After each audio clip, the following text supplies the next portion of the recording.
tonight on CBC Vancouver News. We do have a duty to make sure that we are safe, both for ourselves and for our patients. Applauding the vaccine mandate for healthcare workers while others flag problems with the order. Also, where is Naomi Onotera? New photos of the missing Langley woman's car. She would be so proud. And a memorial. Unfortunately, the federal Green Party is in disarray. Shoring up support. Will the Greens be able to hold on in BC? This is CBC Vancouver News.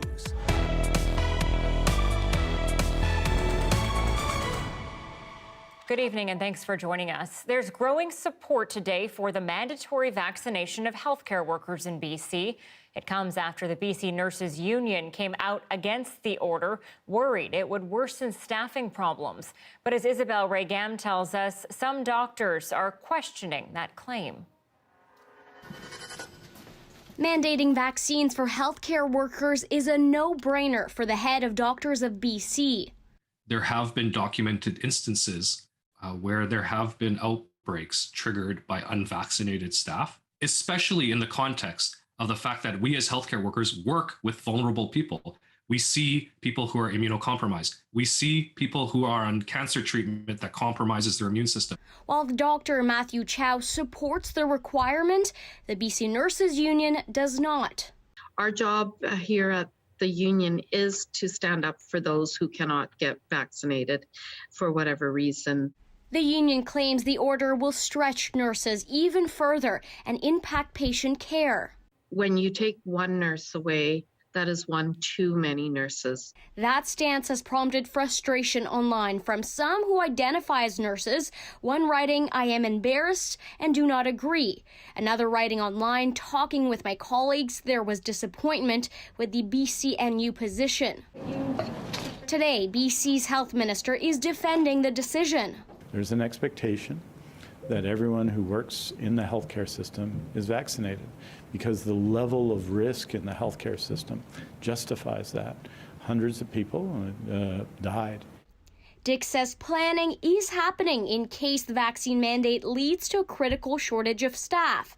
But we have no details, despite repeatedly asking the minister. Meanwhile, Chow believes the order will have the opposite effect, keeping staff healthy and in the workplace. COVID-19 outbreaks triggered by unvaccinated staff can also have an effect on staffing. We could see entire units shut down on the account of outbreaks triggered in that way. And in the middle of the fourth wave, he feels this is a necessary step that will keep both staff and patients protected. Isabel Reigam, CBC News, Vancouver. It's been more than 24 hours since BC kicked off its vaccine card policy, so the numbers won't yet show the results, but 677 people have tested positive in the past 24 hours, and sadly, one more person has died, bringing the total number of deaths to 1,866. Fraser Health has taken over Interior Health with the most number of cases at 237. 10 more people were admitted to hospital since yesterday. Hospitalizations now up to 288. That number has gone up 13% in the past week. Nearly half of those in hospitals are in the ICU, and 120 of them are unvaccinated. A massive hiring blitz for our ambulance system is coming. The move comes after paramedics across the province have been stretched by COVID-19, the summer heat dome, and our toxic drug crisis. Dan Burrett joins us live with more on this. Dan, how big are we talking here? What's changing? Starting next month, Anita, the province says it will convert at least 24 ambulance stations from on-call to round-the-clock coverage with 8 full-time paramedics in places like Tofino, Lake Cowichan, and Lillooet, among many others. 26 smaller stations will get more permanent, regular paramedic jobs starting November 1st. The province also plans to hire 85 new full-time paramedics for Metro Vancouver and the Interior, as well as 30 new full-time dispatchers. All these hires come after that brutal heat wave you mentioned in late June and early July that left more than 700 people dead. Several paramedics at the time told CBC News the system had failed, with some patients waiting up to 16 hours for help. when you need an ambulance, that service is the most important government service provided. And our commitment is not just to Vancouver, although it is to Vancouver, not just to Surrey, though it is to Surrey, not just to Abbotsford, though it is to Abbotsford and Kelowna and Kamloops and other urban communities, but to everyone in the province.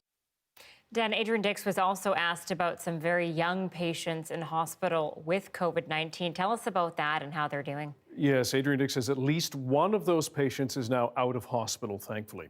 Yesterday, the minister tweeted out that a newborn, not even a month old, was in ICU with COVID-19. So was a child between the ages of 10 and 12. We know anyone under 12 years old cannot yet be vaccinated in BC.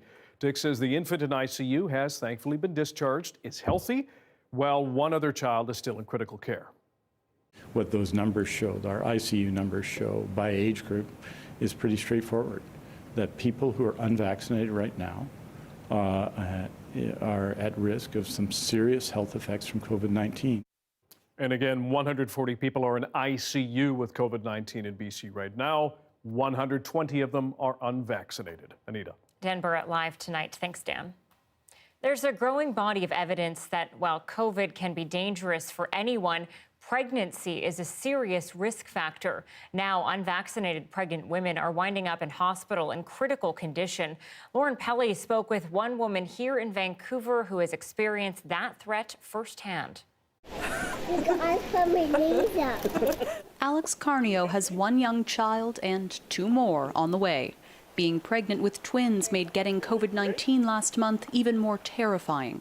I started having chest pain, unable to really breathe easily. I started not being able to keep any liquids down, and that's when I knew on about day 6 that I needed to go to the hospital. The 28-year-old wasn't vaccinated yet and wound up hospitalized for 5 days. They did put me on oxygen for 2 days, and that was something totally shocking to me. But not shocking to researchers like Dr. Wendy Whittle. So we know that the infection has an impact both on the health and well-being of mom and the outcome of the pregnancy. Whittle co-authored a new research paper on the risks of getting COVID-19 while pregnant, including a higher chance of needing a C-section and having a preterm birth. The latest available Canadian data also suggests people who are pregnant are nearly 5 times more likely to be admitted to hospital for COVID-19 than their non-pregnant peers, and 10 times more likely to be admitted to an ICU. Sources told CBC News one pregnant woman in Alberta recently died from COVID-19. And provincial officials there say 6 women with COVID-19 in total were admitted to the province's ICUs in August. All of them were unvaccinated. It's a trend researchers are seeing both in Canada and beyond. People who are pregnant are typically less likely to get their shots, despite facing higher risks if they're infected. We have a vaccine that works in pregnancy, that is safe. Oh, almost. Carnio wishes she'd gotten vaccinated earlier, but says pregnant women have long heard mixed messaging about what's safe. I've looked at my own experience, and the alternative of not being vaccinated and ending up in a critical care ward in a hospital was a million times worse. She's hoping other parents-to-be avoid that kind of close call. Lauren Pelly, CBC News, Toronto. RCMP investigators are once again outside the home of a missing Langley woman as the memorial grows outside. Officers put up police tape and canvassed parts of the property this afternoon. Naomi Onotera was last seen leaving her home near 200th Street and 50th Avenue 3 weeks ago. On August 28th, her family reported her missing the next day, and then the investigation was taken over by Langley RCMP's Serious Crime Unit. Investigators are releasing photos of her white 2018 Subaru Crosstrek today. They know she left home without it before going missing, but are looking for more detail on where she might have gone before disappearing. Anyone who saw her car after the 25th of August is asked to call police.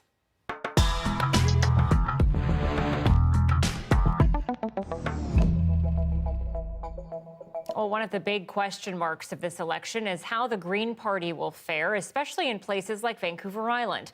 Climate change and the environment are now top of mind, but the Greens have seen support erode. Tanya Fletcher is looking at whether the party can shore up enough support where they need it most. Vancouver Island University is in the heart of one of two ridings the Greens are desperate to hold on to, and the election is not lost on students here.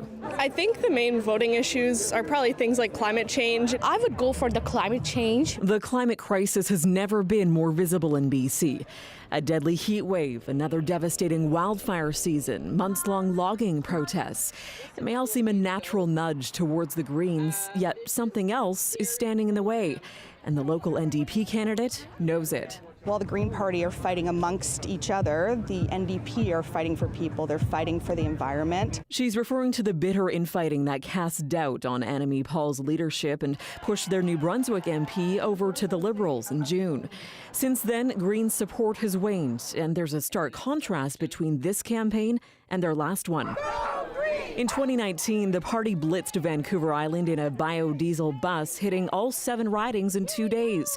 But this year, their campaign is comparatively quiet. There certainly are bumps on the road. Elizabeth May handed over the leadership reins after their high of the last election. Now she's holding on to the grassroots strength of the Greens to carry them through this one. If we were a top-down party like the others, debates about the leader would affect us more locally. I don't feel it affects us locally, certainly not on Vancouver Island. She's confident she can hang on to her riding and insists the only climate vote is a Green vote. I'm so glad to be here with you, Andrew. But that's not how this former BC Green Party leader sees it. Many of you will know my background is as a climate scientist. Andrew Weaver has shed the Green brand, now campaigning with Justin Trudeau, endorsing the Liberals based on their climate plan. And elsewhere. Hello, I'm David Suzuki. A handful of prominent Green heavyweights are now throwing their support behind the NDP candidate, Avi Lewis. Unfortunately, the federal Green Party is in disarray. So in this election, we're lending our support to Avi. Please, vote for Avi. Here in Victoria, this is the only riding in the entire country where the Liberals, Conservatives, NDP, and the Greens have all received at least 10% of the vote in each of the past 3 elections. A close race, maybe, but strategic voting here is real. I would totally be campaigning for the Green Party if I thought they actually had a chance. When talking about the environment, I noticed you didn't mention the Green Party. Because they're never going to form the government. While it leaves the Greens hoping for a wave, some others are predicting a washout. Tanya Fletcher, CBC News on Vancouver Island. Protesters against logging at the Fairy Creek watershed are suing the logging company Teal Jones for towing their vehicles. The activists are angry at the price to get their car back, more than $2,500 each. Teal Jones argues it only removed vehicles that were illegally parked and interfering with the injunction. The case is due in court October 8th.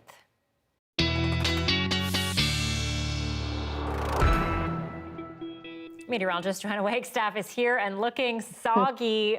Joe, I had to dig out my boots for the first time today, too. I keep them handy, Anita. There's a spoiler alert for the long-range forecast, but the rain, the steady rain has actually moved off. What we've got right now is drizzle. I had to sort of remind myself. At first, I thought, oh, this is mist. But after checking, I think I can see the particle diameter. And it's actually drizzle. The difference between drizzle and mist, I know you're all wondering, is the size of the raindrop. So if they're less than 0.5 millimeters in diameter, basically, if you can see it fall on your coat and in the air around you, it's likely drizzle. If you can't see it, the droplets are sort of spinning in the air, then they're much smaller and they're likely mist. I know you wanted to know that today. Take a look at the satellite and radar. The main rain, as I said, is moving off, and you can't really pick up much on the radar right now, but yes, it is very light drizzling across most of Metro Vancouver tonight. If you were heading out in the next couple of hours, be prepared to feel like you're in a cloud. The other factor I'm watching with this cold front, the winds. Now that the cold front is sort of tracked across the south coast, we're going to be looking for those winds to come in from the northwest and very gusty this evening. We could be looking at gusts sort of upwards 70 kilometers per hour for Metro Vancouver tonight and tomorrow morning. But then here's the high pressure system racing to fill the rain in and the drizzle and the mist with sunshine, Anita. So we've got a couple sunny days ahead, but as I said, rain not too far around the corner. Well, you not only answered my most burning question, but all of our colleagues are chatting with me right now, loving this drizzle versus mist. So thank you. Tell all your friends at dinner tonight. Tell your family. It is definitely the dinner table talk. Thanks, Joe. For sure. You're welcome. And thanks for being with us tonight on CBC Vancouver News at 6. I'm your host, Anita Bathe. If you're not already doing it, you can always watch our program live on our free app, CBC Gem. You can also catch us on Facebook, YouTube, and Instagram.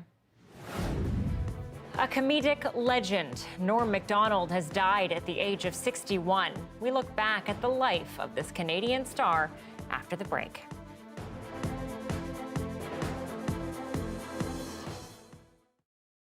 Thanks for staying with us during our commercial-free live stream. There's one thing in Edmonton that gets decidedly more pretty as summer ends, the river. But this year, it seemed a little more blue and green and a little more clear than normal. So why is that? CBC Edmonton asked a couple of experts that question. Have a look.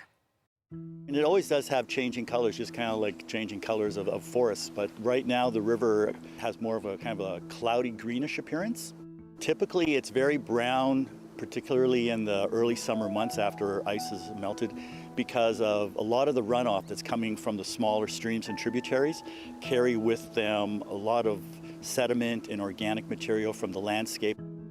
This summer, you might have all noticed that we had a big heat wave and not a lot of rain. So what happened is that you didn't get a lot of runoff moving sediment, and we had a lot of release from the dams upstream, particularly the Bighorn Dam. And that is, a lot of glacial chill goes into there, and that's where you see the reflection of the sunlight, and you get that beautiful green hue. And with the clearer appearance, the sunlight is able to penetrate to greater depths. If you walk over the high-level bridge right now, you can see the bottom of the river, right? And that increase in light availability essentially fuels increased abundance of algae in the water, but also increased abundance of growth of algae on the rocks that you can now see through the clear water stream. Nobody really likes to swim in water that you can't see to the bottom in. When it's clearer and people kind of recognize something that's more similar to a lake, they want to get in it a little bit more. I know from our river swimming Facebook group, we're getting a lot more hits of people coming in and asking about the river, asking about water quality, asking if it's safe to swim, and wanting to get into the river. River water quality and clarity is always changing. And you have these big sediment laden areas that that are draining into the river. So it's kind of a living, breathing, dynamic water body, and it's kind of just cool to see those changes and see what lives in it and to interact with it in that way. And you can learn a lot about what's happening in the upper watershed and what has happened over the last 300,000 years. As we see the river changing, it's part of a system. So the water that you see here is never in the same place twice.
It is now less than a week to Election Day, and the latest poll numbers put the Liberals and Conservatives neck and neck, indicating the prospect of another minority government.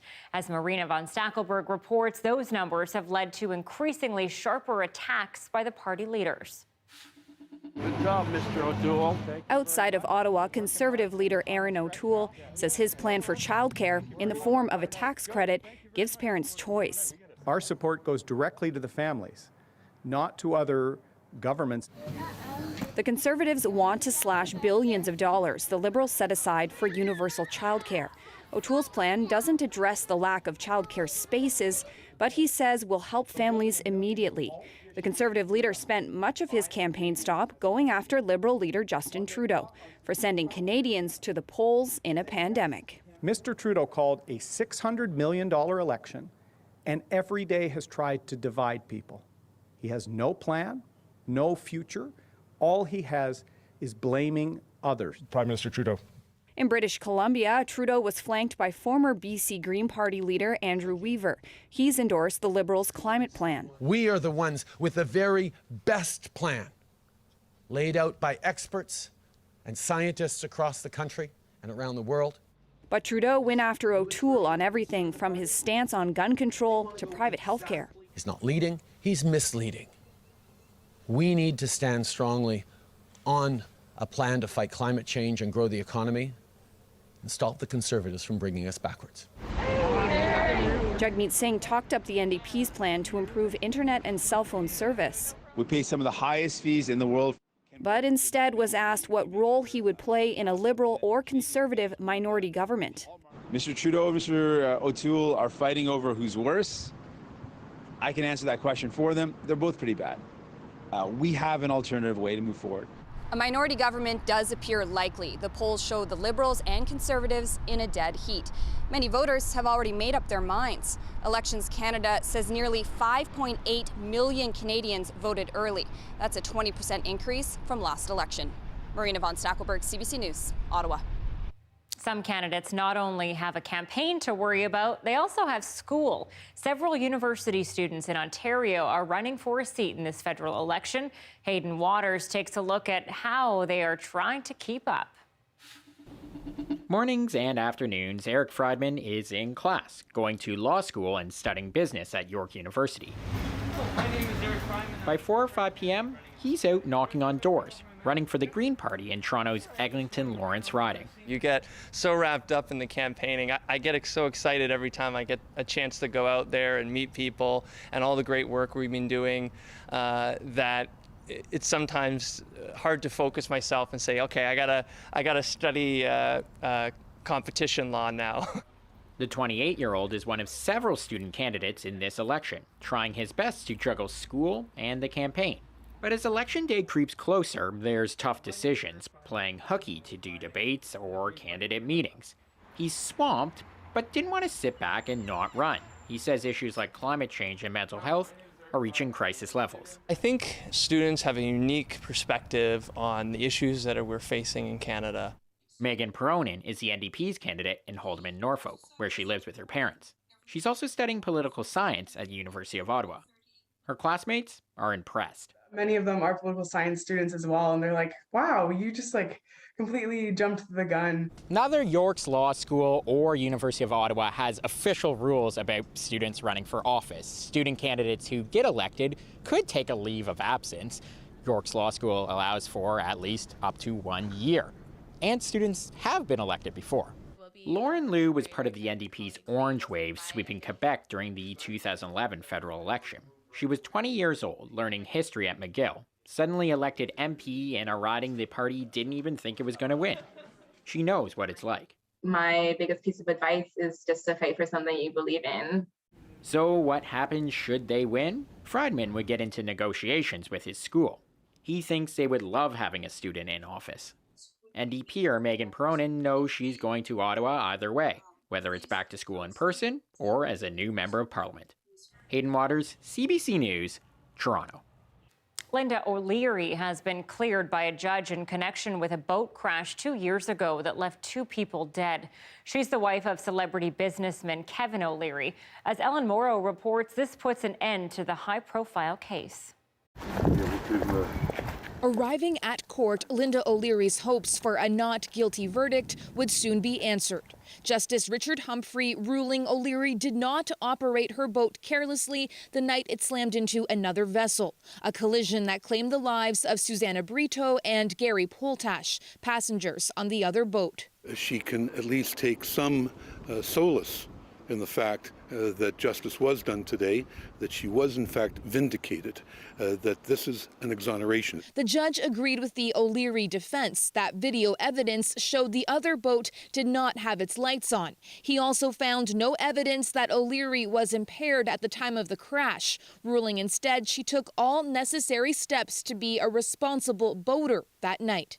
There was simply no foundation and no basis to suggest any wrongdoing on the part of Linda O'Leary, and it is unfortunate indeed, terribly disappointing that discretion was not exercised both by the police when they laid the charge. Linda is married to celebrity businessman Kevin O'Leary. He was not in the Ontario courtroom today. TV commitments, the family lawyers said, keeping O'Leary in the U.S. instead. The crash happened more than 2 years ago in Ontario's cottage country as the O'Learys were returning home from a dinner party. The other boat was on the water for its passengers to stargaze. Through their lawyer, the Breton and Poultash families called today's verdict a disappointment in their pursuit of justice. Civil lawsuits are ongoing. Ellen Morrow, CBC News, Toronto.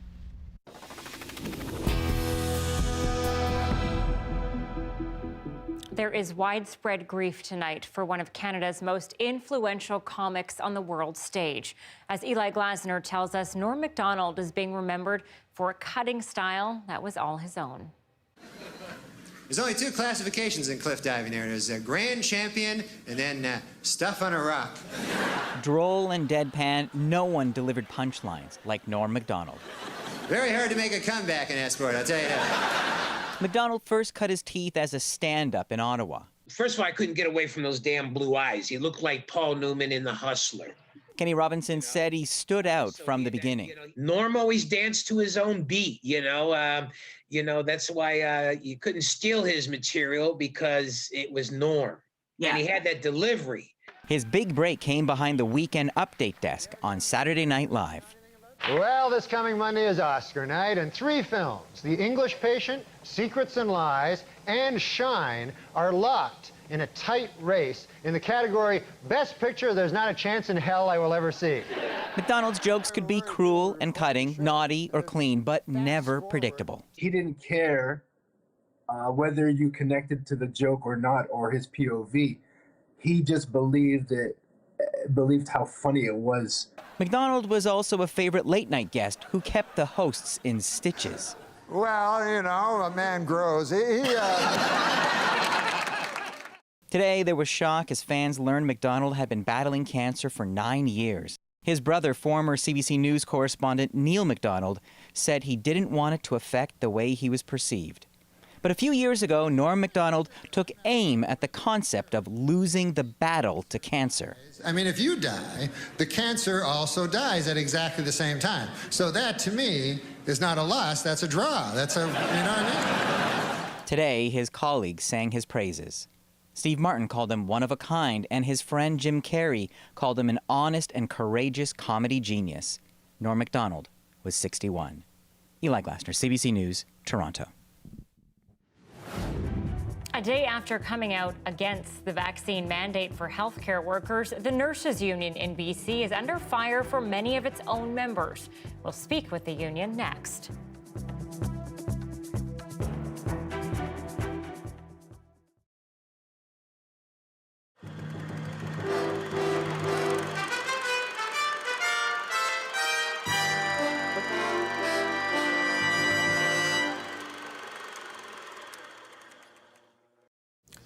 This day is ending with the excitement of the Canada Cup. It began with the emotion of a moving tribute to the late Terry Fox. Canadians everywhere walked and jogged and ran to raise money for the fight against cancer. We have 3 reports on Terry Fox Day, the first from Sheldon Turcotte. It all began at midnight in Halifax with a special torchlight run. At Point Pleasant Park, more than 100 people who were busy today looking after other race routes got an early start for their tribute to Terry Fox. In St. John's, Newfoundland, the main course was in Bowring Park. This is the city where Terry began his Marathon of Hope, and that's where the national campaign chairman of the Canadian Cancer Society, Jan Tennant, did her run. He was a tremendous athlete and an inspiration to us all, and he touched our hearts. And his Marathon of Hope continues, and we all believe and support his dream that cancer can be beaten. In Prince Edward Island, there were 32 run locations. Taking part in one of them was 79-year-old Beller Sanderson, who never ran in his life before. I got a $1 pledge, a couple of 2s, and the rest is from 5 to 10. I got $176 now. I don't think that another man could do what Terry Fox done. In Ottawa, there was a celebrity run not far from Parliament Hill. And at nearby Orleans, Gerald Regan, the Minister for Fitness and Amateur Sport, cut a ribbon to open a new building, the Terry Fox Elementary School. In Toronto, there were dozens of the 10-kilometer courses, but none more zany than the one in Cabbagetown. Here, they didn't just run, jog, or walk. They dressed for a fun day. And the participants included wheelchair runners, leg amputees, and other disabled boosters of Terry and all that he represented. In Winnipeg, the birthplace of Terry Fox, his two grandmothers unveiled a plaque dedicating a new fitness trail named after the Marathon of Hope runner. With winter closing in, school children in the Northwest Territories clambered over a rocky course in their tribute to Terry. One of the featured runs in Regina was for the elderly and handicapped, an event coordinated by Rod McLeod. I'll bet anybody right here, but 10 to 1, that we got a show superior to any across the Dominion. Those who couldn't wheel themselves were pushed along the course. The main point was to finish the run for Terry. In Edmonton, one of the key events was at the International Speedway. Across the country, there were hundreds of courses and hundreds of thousands of runners who collected millions for the fight against cancer. There were other courses outside Canada. Canadian diplomats in London ran for Terry, as did members of Canadian embassies in many other countries. As well, there were races in the United States. But the most sentimental run of all was in Terry's hometown, Port Coquitlam, BC.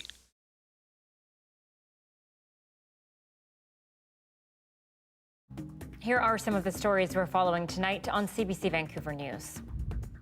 The province is launching its largest ever hiring blitz for our ambulance system in rural and remote areas.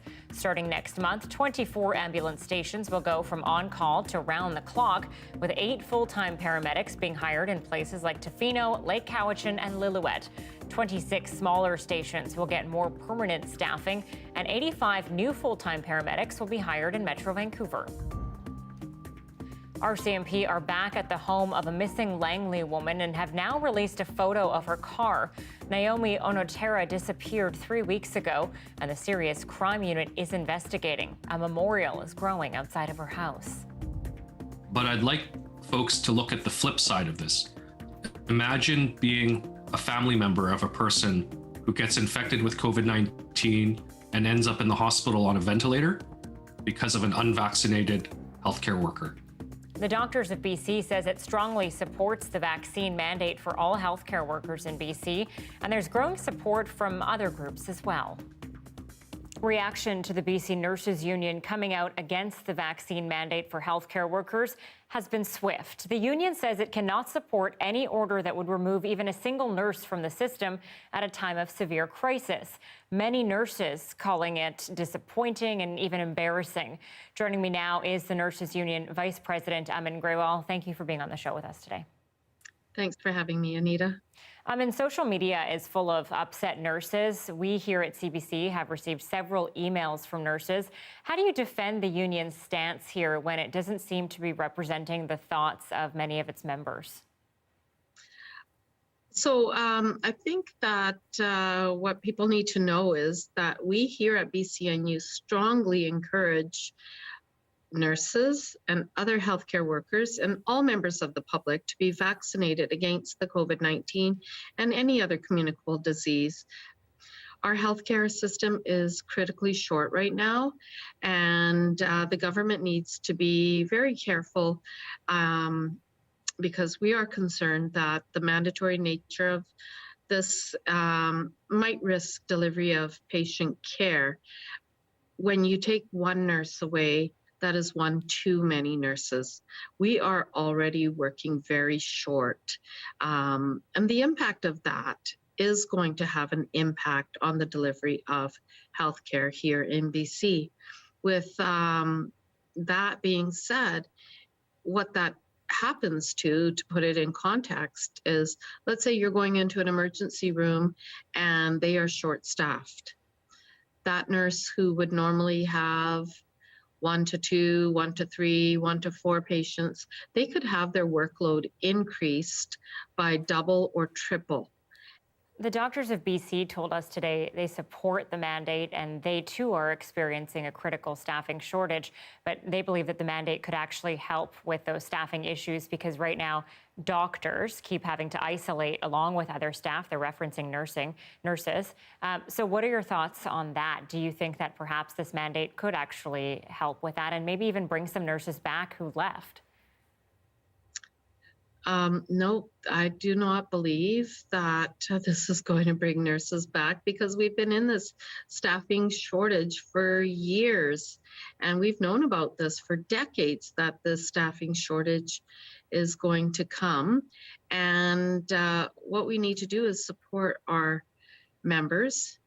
And we need to still keep on encouraging people to get vaccinated. That is what we are saying, is that people need to get vaccinated. Our position appears to,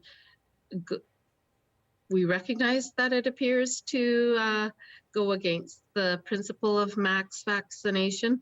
However, our healthcare system is so fragile right now that we need to be very careful in implementing any kind of measure that will take away any nurse from the bedside. So it's conversations that still need to be had with the government and see what their plans are, because we haven't heard those plans.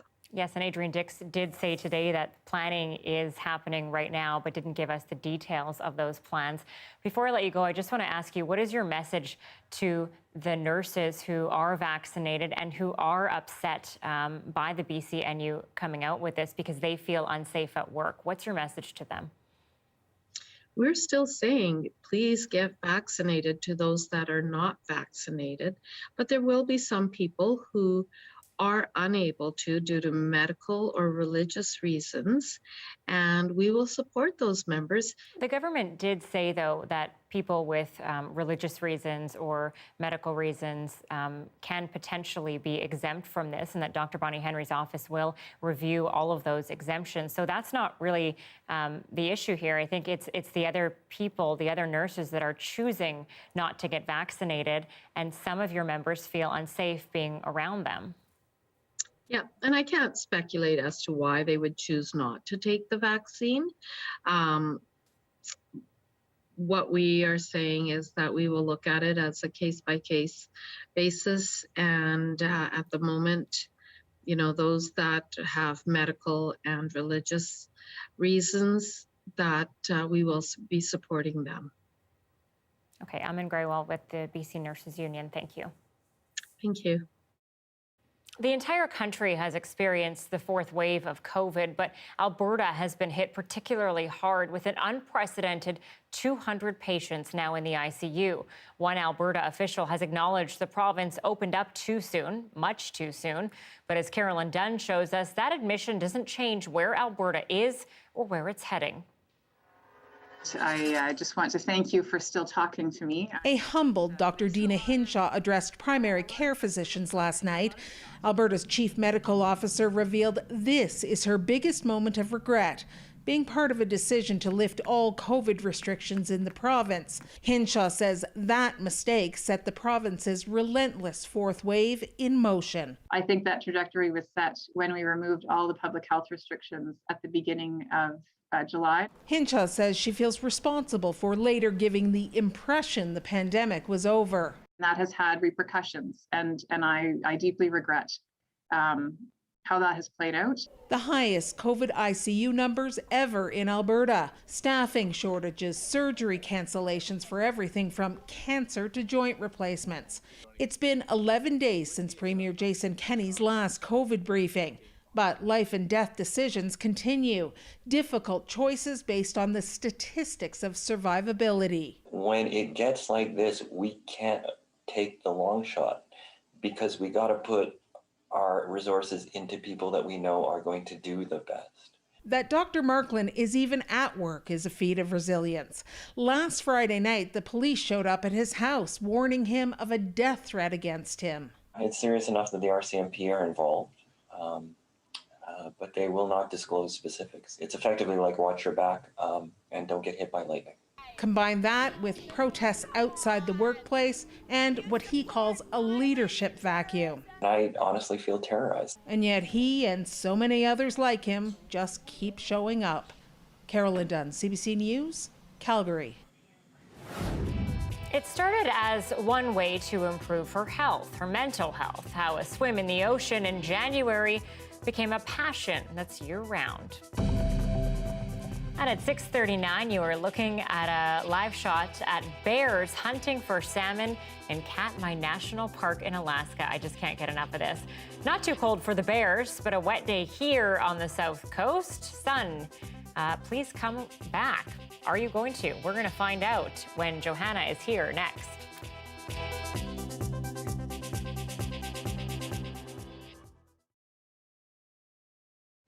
There's a place in Canada where wind can have a big effect on residents. Wind is a big concern in Cape Breton tonight as they hope for the best and prepare for the worst.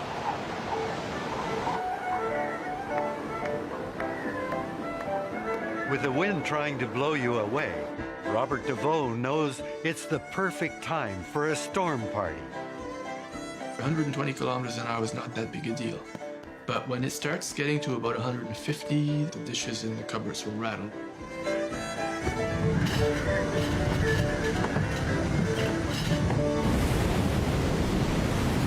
But these winds are not your ordinary coastal winds. They are the strongest winds that blow regularly in Canada. They're called les Sept by the locals, and they've been recorded at 233 kilometers an hour. When it's blowing this hard, it's impossible to do anything outside. Something the locals have had fun showing off over the years.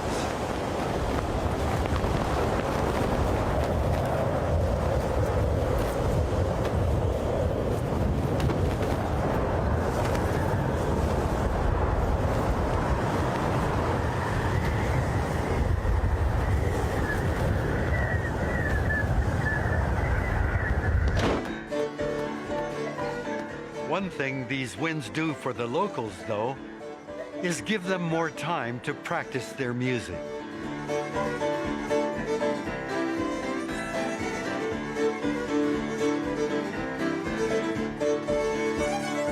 A sweat wind can blow for days. You have to make sure that you only invite people you really like because there's a possibility they might stay for a few days. And you just wait it out. And sometimes it's a long wait.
Over the past year and a half of the pandemic, many of us have been looking for ways to shake things up. It's true. And while I've turned to the forests, I spoke to one Vancouverite who says taking regular ocean dips helped her turn around those pandemic blues. My name is Chloe Lai. I live in Vancouver, BC, in the West End. Have you ever had a bunch of crap in your house that you really want to get rid of, but you don't want to drive all the way to a thrift store? There's gotta be a better way. There is. Cast off the shackles of capitalism and join your local buy nothing group.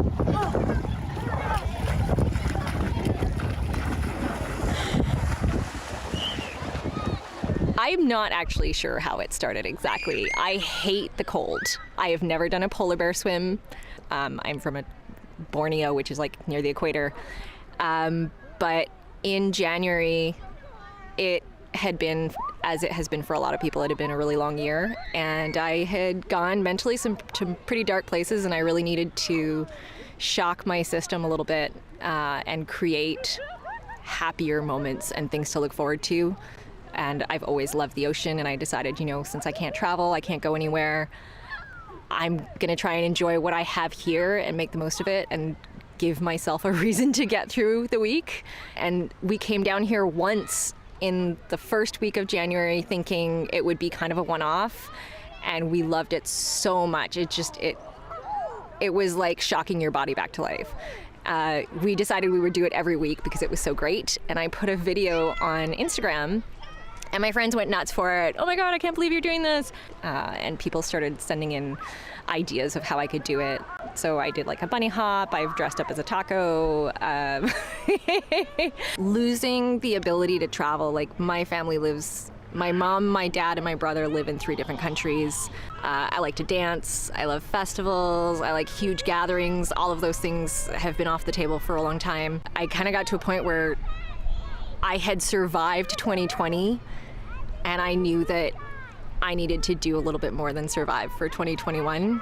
This is really the perfect time to do the thing that Vancouver has that you've never done. If you've never biked the full loop of Stanley Park, or if you've never gone rollerblading, or, put on some music on a loudspeaker and just kind of danced in a park or something like that. Whatever is accessible to you, it's honestly, even little tiny things are a lot more helpful than you might think. I love this. These are the vibes that we all need after surviving 2020 and now the first half of 2021. It's so true. And Anita, I just checked. English Bay ocean temperatures are still high teens. So it's the time to try it now before the weather turns, and then hopefully you'll be committed. Let me take you to the current radar, where we do have rain moving across the south coast. But yes, still summer officially. We've got the mist and the drizzle, I should say, still sticking around, but it is lightening up as we speak. Just getting you through that overnight forecast. A little soggy out there. We may see a few lingering showers to the lower mainland, but watch as I pause you around 8 a.m. This is when we're looking at a dramatic clear out. So if you're up quite early tomorrow morning, it may be overcast and still quite breezy. I'm watching for those northwesterly winds. But as I get you through to the afternoon, look at that. Clouds clear right out. Maybe some cumulus over towards the North Shore, but it is going to be a lovely Wednesday and Thursday. Temperatures rebounding to the high teens. So not quite t-shirt weather. I mean, if you're out in the sunshine, perhaps. By Thursday evening, we'll notice those clouds roll back in, and we've got a very different story starting Friday. Quick check on the provincial forecast. Temperatures really coming down tomorrow as that cold front moves through the interior tonight. So Kelowna, that rain easing for you tomorrow morning. You'll get back into the sunshine tomorrow afternoon. Just a 12 up towards Williams Lake, 13 for Prince George, up towards the Peace. Temperatures around 13, 14 degrees. Prince Rupert, morning showers for you. You might actually see some sunshine, much deserved sunshine, I should add. And Port Hardy, a lingering drizzle. Wanted to take you through the big weather pattern. This is where I'm seeing the changes. So you notice those warmer yellows and oranges. Those are the seasonal to above seasonal temperatures. That's sort of our story right now as we get through Wednesday and Thursday, riding that line. So still just about our seasonal. And then for Friday, we get one of these big blue air masses. This is a low pressure system that sort of skirts down from the Arctic and ends up sort of hanging out over BC for the next 5 to 6 days. Now, I should say Friday, and then the next 5 to 6 days after that. We really do get a break Wednesday and Thursday. Check this out. Lots of sunshine, 17 to 18 degree temperatures. Then we get that Alaskan low sliding down. Anita, it is going to be a wet, cool, breezy weekend. Get all of your chili recipes and blankets ready. That's my recommendation. I hear Dan Burrett's already got some chili cooking, so. I've heard that as well. I'm hoping he invites us over. Thanks, Joe. You're welcome. For decades, ice core samples taken from cold regions have helped scientists learn about the planet's past. Trapped gases offer a window into the changes in Earth's climate spanning hundreds of thousands of years. But now there's a race against time. As global warming melts away ancient glaciers and ice sheets, all that accumulated information is vanishing with it. Ice Memory is an international program aiming to retrieve ice core from non-polar sites. In a context of a great acceleration of global warming, we want to preserve the information for the future. We plan to have a lot of information out of these ice cores regarding the past composition of the atmosphere, the temperature of the past. Glaciers and ice cores are probably one of our best archives of our past because they record not only the climate history, things like temperature, precipitation, and unfortunately with ice, right now, especially mountain glaciers are at risk, and those records will disappear. It's become a real challenge to find those places where you have a largely unaltered history preserved in the ice. A lot of the sites that we drilled earlier in my career, the glaciers are now gone. And unfortunately, most of the sites that we've drilled will disappear in the next 50 or so years. They all are telling the same story, that the climate is changing and changing very rapidly. It has been quite the run for the Toronto Blue Jays. The team has gone from barely competing for a playoff spot to dominating opponents. Why the stars have aligned for the Jays next.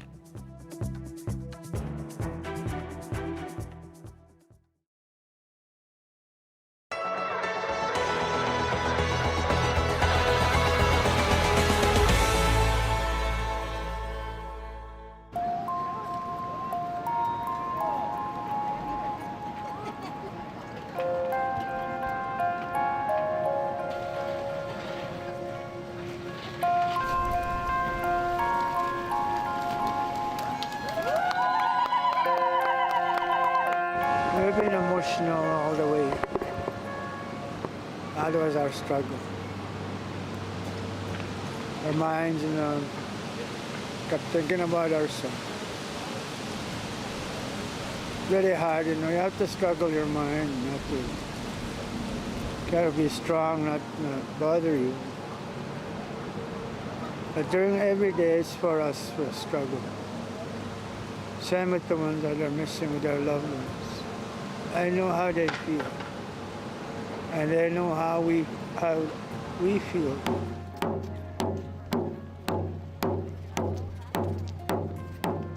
Their son has been missing since 2013. I first met the family in 2015, and they had already scoured the banks of the Red River daily for 2 years looking for their son, and wondering where he is, and wanting that help and support. There's not much people talking about the missing men and the boys, and there's not much media about it, but we're not trying to get attention. I just want to bring this into light. It's been 7.5 years already since our son's been missing, and I don't even have contact with police anymore. There's other families that have showed up today that are missing their sons and grandsons and brothers. And so, I think it's just really important that light is shed on these missing and these tragedies that are happening every day. It's not isolated, it's ongoing, it's weekly, so it's really important. I got a lot of support from back home, and I'm grateful for that. Now, there's more support when we're getting closer here, and I'm happy about it. I'm happy they're seeing us, what we're doing. I'm getting old and she's getting sick, Everybody's getting old, everybody's getting sick. This is why, we'll have you to do this. This is why we're doing this too.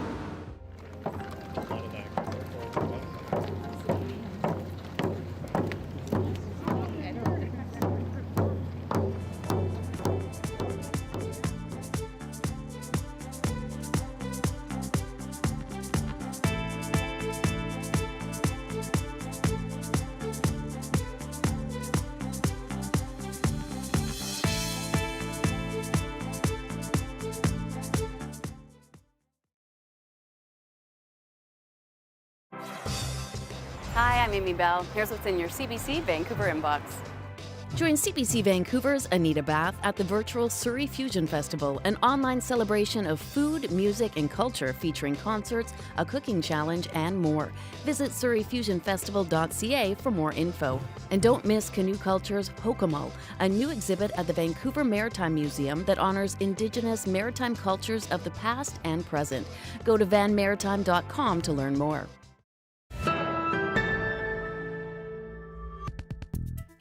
It's been quite the whirlwind 2 weeks for two rising tennis stars from Quebec. Now, Leylah Fernandez and Felix Auger-Aliassime are back home after their impressive runs at the U.S. Open. And as Kobina Aduro reports, they're not letting all of the attention go to their heads. Leylah Annie Fernandez and Felix Auger-Aliassime are walking on a cloud, and it's been a busy 24 hours for the two. Last night, they put away the tennis gear and went to the Met Gala. It is pretty crazy to be, invited to things like I did yesterday as well. But I still consider myself not an international big star yet. Being invited to the Met Gala definitely gave us a good introduction to what's to come, hopefully. Fernandez shocked the tennis world when she upset number 3 and defending champion Naomi Osaka in the third round of the U.S. Open. She continued her dominance all the way to the final, where she lost to Canadian-born Emma Raducanu in straight sets. Fernandez says she's proud of everything she's accomplished. Every day I worked hard, every day I went on the court and I tried to give the best example as possible so that other kids can look up to me and say that I want to be like you one day. Felix Auger-Aliassime was the first Canadian man to make it to the semifinals. He lost to Russian Daniil Medvedev, who went on to win the tournament. Hopefully I can put smiles on faces, I can inspire, I can motivate. And I think that's, for me, is even more rich than anything else that I can do on the tennis court. For now, both are happy to be in Montreal, even for a short period of time. It's still a home in my heart, of course. I'm happy to be back. I haven't been back since December. I'm going to get now a chance to spend 1 week here. It's been a while, so to see all my family, to see my friends. Just to spend time here in Montreal brings good memories, brings back that feeling that this is where I belong. Now, the two say they are more determined than ever to win a Grand Slam tournament and are confident their success is a sign of great things to come for Canadian tennis. Kobina Aduro, CBC News, Montreal. And fans of the Toronto Blue Jays have lots to root for these days, a team that refuses to quit, and a young superstar who could lead the league in batting average, home runs, and runners batted in. That would be just the second Triple Crown in more than 50 years. Thomas Dagla takes us to the ballpark. With fall fast approaching, the Blue Jays have been scorching hot. It sure is a great time for fans. We're super excited. They're bringing the city together, actually the country together, which is nice to see, after this long pandemic. 2-1 pitch. Hit after hit. 3-2 on the way. The Jays are soaring through September, tearing up the competition. Entering Tuesday's game having scored an unthinkable 52 runs in the past 4 games alone. I wasn't expecting 22 runs and 11 runs in 1 inning and all that stuff, but it's been impressive for me to watch. Less than a month ago, Toronto's playoff chances looked slim. But after a stunning run of 15 wins and only 2 losses, the team now holds one of the 2 wildcard spots. Another hit for Valera. From 1 to 9 in the batting lineup, they've all been mashing the ball. How far can they go? If they keep playing like this, people are scared of them. The pandemic left the club in flux, playing home games in minor league ballparks south of the border. Even back here at Rogers Center, they had their slumps, but the Jays have finally hit their stride. Especially this guy, super slugger Vladimir Guerrero Jr. top 3 in the majors in 8 key categories. Hooks it down the left field line, including home runs, where his 45th also gave him the family bragging rights, surpassing this Hall of Famer, his dad. Hey, fine, I love you, Vladimir Guerrero Jr. For the Jays, though, there is still work to do. That wild card spot could disappear if their hot streak turns cold. Hopefully the city's excited. You know, I think, you know, we're playing some good baseball right now, but, you know, the job's not done. This week, the first-place Tampa Bay Rays are in town for what may be a playoff preview. Jays fans could yet be watching the boys of summer well into October. Thomas Daigle, CBC News, Toronto. Well, some great times right now for Canadian sports. Perhaps this will all carry over to our Canucks this season. Here's hoping. And with that, that is the end of our show. Dan Bird is back here at 11 o'clock tonight. Have a good evening.